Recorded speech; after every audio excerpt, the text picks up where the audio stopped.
Hello world, this is SweetBattlescars here, coming your way with another review. Today I'm going to be looking at this epic Monster Hunter action figure, imported straight from Japan. This was released exclusively in Japan. Capcom's Japanese website actually listed several bundles for this figure.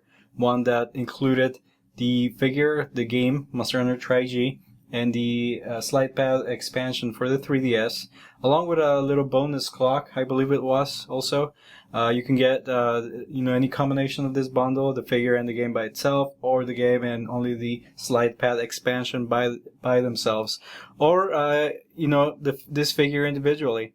I actually didn't get mine from Capcom's Japanese website. I was able to snag a copy for myself from a different website that was selling these at the time that they were being released.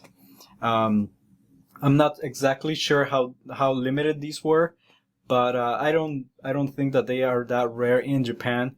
I do believe that they are a lot more rare in other regions like the U.S. and which is where I live. And so I think it would be something nice to share with you guys, as this is one of the more rare pieces in my collection. Aside from the volumes of Monster Hunter figures that I have, I think this is definitely a highlight in my collection, and I was really happy I was able to get this. I've only seen this figure up on eBay a few times. It goes from anywhere between $150 to $200. You didn't get mine for that much, so I was definitely happy that I was able to get mine. When they were close to the time when it was being released. And so let's take a look. This is exactly what you get right out of the box. You get this awesome figure here, as you can see. You get the base in the background, which is actually pretty nice. It allows you to stand the figure a little better without having it fall over. It came with 4 different sets of hands. Closed fists, open fists, and partially open fists for the figure to hold the weapons that it came with. It came with two sets of weapons. The great sword that you see on the floor there next to the figure, and the sword and shield that you see the figure holding. And overall, the detail is really meticulous. The paint job is really good. I like all the details that they added on the scales. The textures are all really nice to look at and hold, to feel when you hold the figure.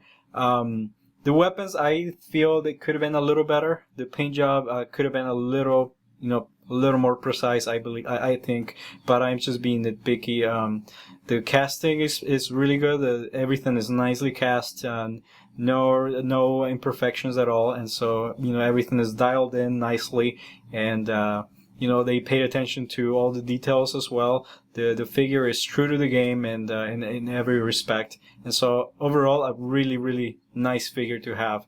And so I'm gonna take a look here. I'm gonna grab the figure and show you some of its details. So this is an action figure, so it is definitely poseable. You can switch poses every week like I do. Maybe like every month. I've lost track now. But this is the figure itself, and it's currently holding the sword and shield now. But let's look at the articulation. So we're gonna begin with the head. The head is saying on a ball joint, I believe. It feels like a ball joint, but it doesn't really move too much. It has very limited movement, as you can see, because there's that. Let me focus it here a little better so you can see. The camera I have is not the best for these type of videos, but so here's the head. Nice, nicely done. The details are all really nice, but its movement is very limited by the shoulder armor here. These 2 pieces here limit its movement, so there's only very little movement, front and back. But I guess it's also kind of loose, but I guess since you don't get much movement anyway, that doesn't matter. The arms also have really sturdy joints. They feel you can hear the little sound there, so they're very sturdy, so it can hold its weapons really nicely. It's on the ball joint on the shoulder here, and it moves to the side like so. It moves frontwards and back like so. Again, the armor limits its movement, so there's only so many poses you can get out of this. And the arm bends at a 90-degree angle there, and it rotates to the side a little bit. It kind of stops there. The wrist is on a ball joint also, so it has really good movement all around. So you can get some nice poses with the weapons here. And the waist only moves about that much.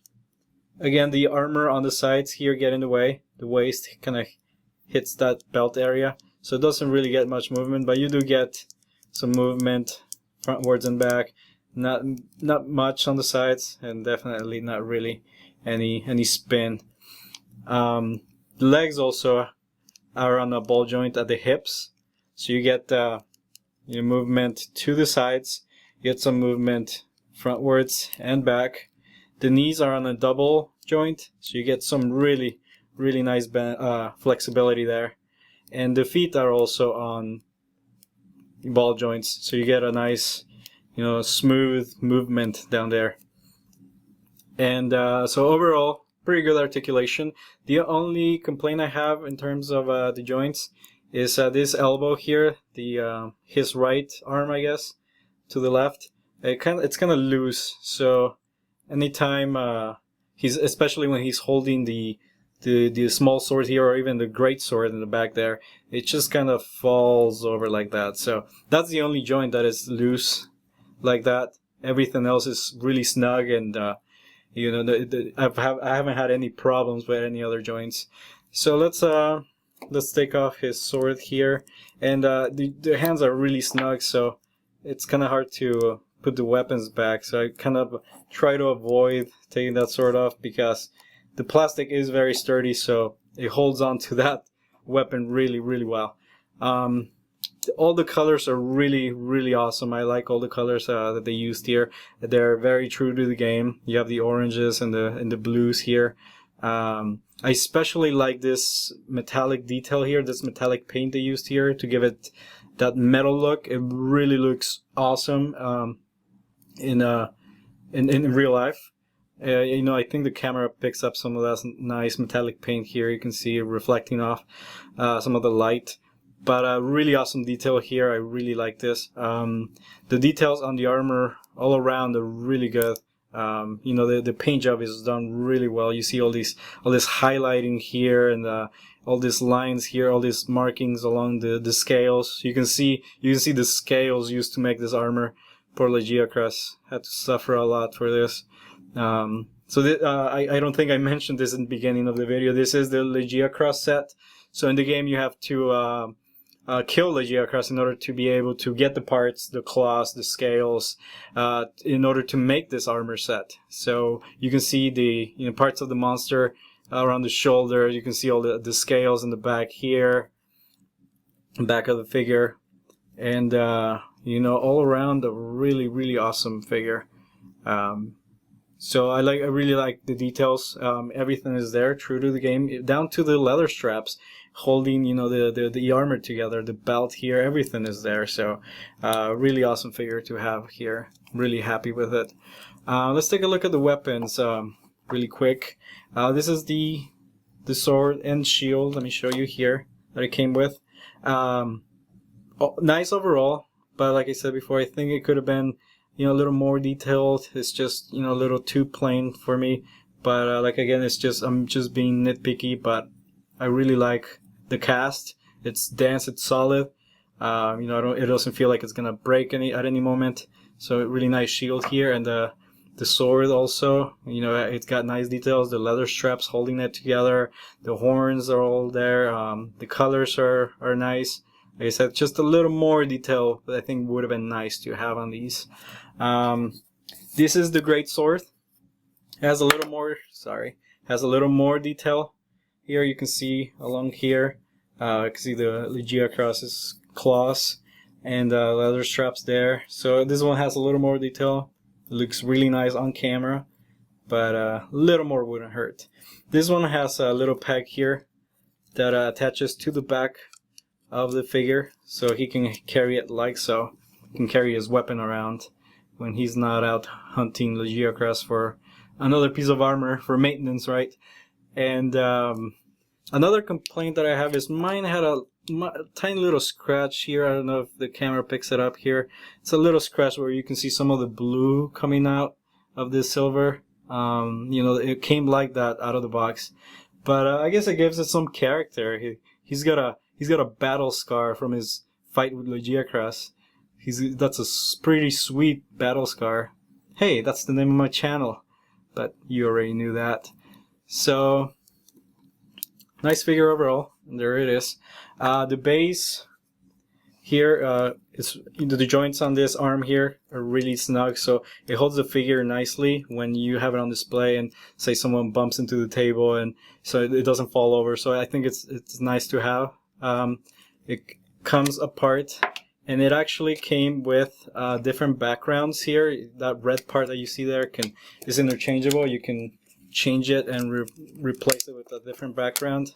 It came with the volcano background, the forest background, and the tundra background here. So you can have your hunter stand on different grounds for some illusion here. And the box here doesn't have too many details. It doesn't really have any nice art or anything. It's just some writing and you know, pretty standard box. But I think it does its job well. So you know, it just sits there.